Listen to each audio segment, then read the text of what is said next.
আসসালামু আলাইকুম দর্শক মণ্ডলী, আশা করি আপনারা সবাই ভালো আছেন। আজকে আমি খইয়া ধানের খই ভাজি আপনাদের দেখাবো।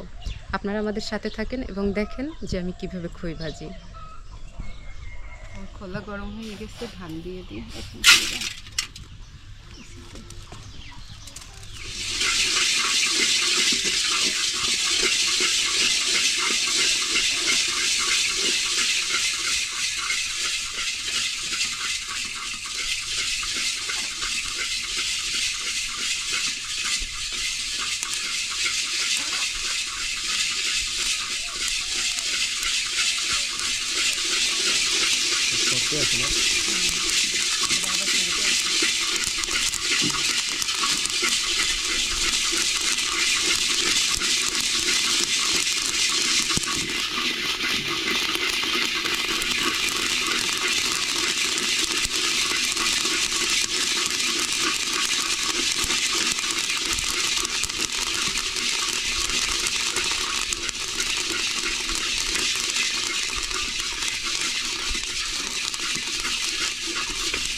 হ্যাঁ, এই খই দিয়ে পুলি পিঠে বানাই না মলি দে মলি দিয়েও খাওয়া যায়, কুলি পিঠেও খাওয়া যায়। আমরা কি করবো তুমি কও তো?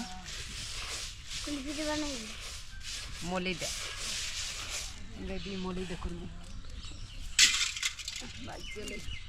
খই দিয়ে শিখতে পড়বে।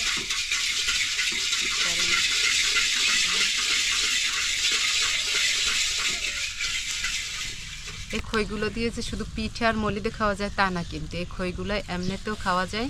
এগুলো অনেক মিষ্টি, ধানের খই তো অনেক মিষ্টি হয়, অনেক সুস্বাদু খাইতে।